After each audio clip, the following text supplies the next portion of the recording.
Slater.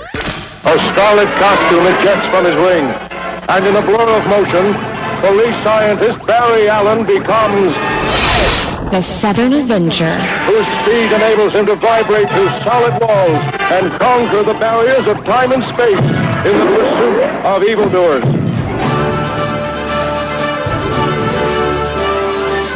The Southern Avenger has his own theme music on the Mike Slater Show. Jack Hunter, good morning, Jack. How are you? I'm enjoying the theme music. Fantastic. Man, it's great to finally talk with you, man. I've been a big fan for a long time. I wanted to talk about some foreign policy with you, but we were just randomly talking about Periclean Athens, and I don't know why, actually, now that it's still kind of early. I don't know how we That's talking. a really big word for 6. Yeah, so I don't know how that happened, but somehow it did. And we were talking about how the best part of liberty and golden ages, it's not just money. It's not just that we're all richer, financially. It's all the technological and intellectual progress that comes out of these golden ages. And I want to have Jeremy from Carlsbad ask the first question to lead into this. Jeremy, how are you this morning? Hey, how you doing today, sir? Doing great, brother. What, you got a question here? Well, actually, yeah. I'm a diehard statist. I've traded some of my liberty for security, and I would like to know how you can convince me to give that back and accept liberty. Are you throwing out a hypothetical here, or are you really a statist? No, I'm not really a statist. Okay, but I like your attitude there because that's who we encounter most of the time. Jeremy, I appreciate that, brother. Jack, I want to throw that off to you, man. How do we convince people to that liberty's better for them than the entitlements and coddling of the government? Well, I think people believe that in general. For every big entitlement out there we might get from the federal government that we've grown accustomed to, if you give people the option, hey, you're not going to get this diminished return with a Social Security or Medicare, but you're going to keep all your money, especially for people who are in their 30s or 40s and know damn well they're not going to see these entitlements because they're bankrupt down the road. Yeah, I think we'll pick liberty over statism and that sort of coddling by the federal government. But what about that's just one example. Yeah, so what about the people who can't take care of themselves, Jack? We need to help out those who definitely won't be responsible enough to take care of their own retirement.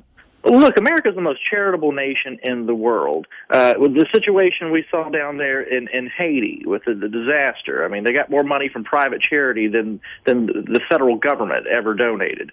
We don't give enough credit when we think that the federal government has to take care of everything, and we can't take care of it at a private level through charity and things like that. So, yeah, it's a world that we can't imagine because we have been coddled by the federal government for so long. But if we could get away from statism and back to liberty and individual freedom, I mean, there's no telling what we could do in taking care of everyone, quite frankly. I love the we can't imagine a world. I don't think it's a shame that we can't imagine a world without public education. We can't imagine a world without government taking care of our social security, of our retirement. We can't imagine a world without government taking care of our parents as they get older.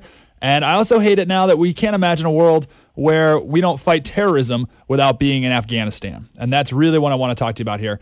I'm disappointed that after the killing of bin Laden, the conversation hasn't been, when can we declare victory in the war in Afghanistan? If not now, when? What do you think of this?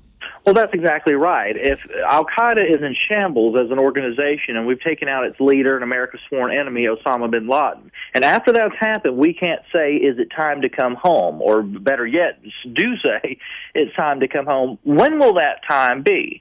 Well, if you look at the people who got us into these conflicts, whether in the Bush administration, the neoconservatives who, and I supported going into Afghanistan, we needed to take care of the Taliban and do something after 9/11 about the people who organized that, or the people who orchestrated the Iraq War, people like Donald Rumsfeld and Doug Feith and Richard Pearl and all those people.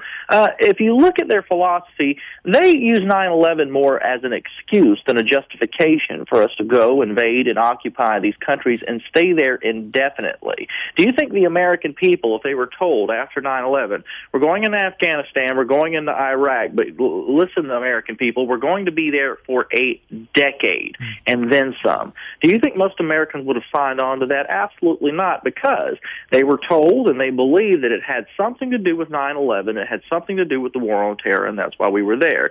Well, here we are a decade later. This September 11th will be the 10-year anniversary of that horrible disaster, the worst terrorist attack in American history, and we're still fighting these wars that nobody can really tell us what it has to do with terrorism at this point. Are you telling me that the Navy SEALs who went in and took out Osama bin Laden, that we couldn't have done that with the get-go, with the collegiate Khalid Sheikh Mohammed or Osama bin Laden without invading and occupying Afghanistan for 10 years, the same thing in Iraq? Of course we could. And I think that's the question a lot of Americans are going to start asking and wondering why we have to be in that part of the world, being the policeman of that part of the world for forever, quite frankly. I think, and I have this sentiment as well, and I think a lot of people listening do as well.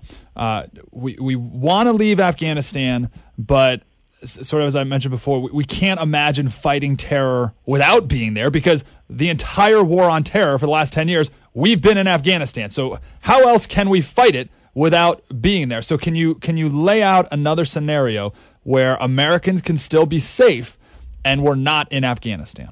Absolutely. We need to rely on our intelligence and surgical strikes like what we saw with Osama bin Laden. Look, after 9/11, Congressman Ron Paul, who in full disclosure I did support in 2008 and could very, very well see myself supporting him in 2012 for president, proposed that we use the constitutionally based method of mark and reprisal, which was something the Founding Fathers used to go after Barbary pirates. Basically, it was recognizing that in an outfit like Al-Qaeda, we're not at war with a nation-state per se, but a terrorist organization, members of which have existed in 180 different countries all over the world that can set up shop wherever they like.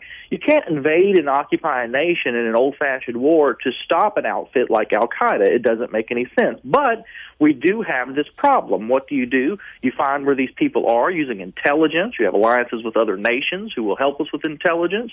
And we use covert forces, or maybe, forces that are so covert, that go specifically after these people, making alliances with different countries and cooperation like that.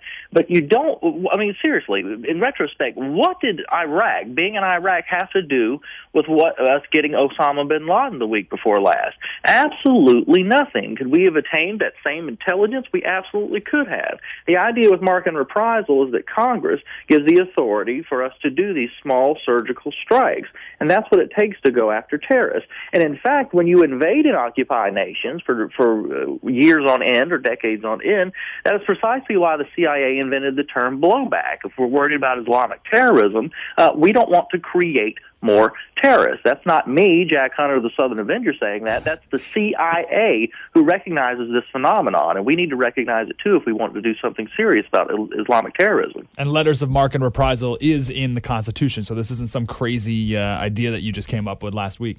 No, it's not an idea I came up with, and it's pretty much exactly what we did when we went after Osama bin Laden with that small group of Navy SEALs who went in there and got the job done, and that was it. Okay, what would you say America's moral obligation is with a nation like Syria, where the government is killing over 500 of their civilians who want a pro-democracy movement? What's America's role in that?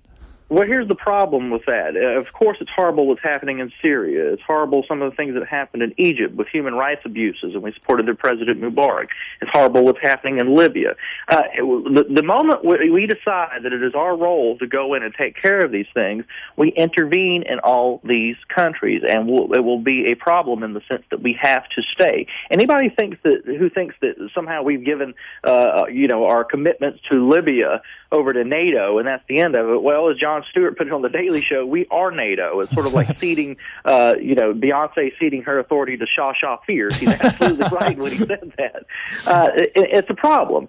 So, yes, all these things are horrible, but we have to decide as a nation, are we going to be the world's policeman, and it's our role to take care of these things? If that's true, then I would say to my conservative friends, we should have been in Darfur a long time ago, and I don't know many people on the right who really believe that, and that's sort of my point.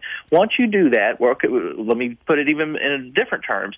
Do you believe we should borrow money from China in perpetuity to police the world? I know very few Americans, left, right, Republican, Democrat, you name it, who believe that. I want to go back to the scenario that Jeremy pointed out where we're talking to our statist friends or apathetic people at work or family members, and a lot of people will say, well, listen, I really like Ron Paul, but his foreign policy, I think he's kind of a nut on foreign policy. And you got 60 seconds to explain why, talk to that person about why Ron Paul should be the next president of the United States. What do you say? Our liberal friends in the Democratic Party say that the problem with welfare is that we don't spend enough money. If we just do more with our great society, spend more money, we'll finally get there, and that's how we do it. Republicans rightfully say, no, that's absolutely ridiculous. We've subsidized the problem of poverty. When it comes to foreign policy, invading and occupying nations, as I said, for decades on end, has not helped us counter the terrorism problem. In fact, it's exacerbated the problem. But what do Republicans say who have that hawkish view?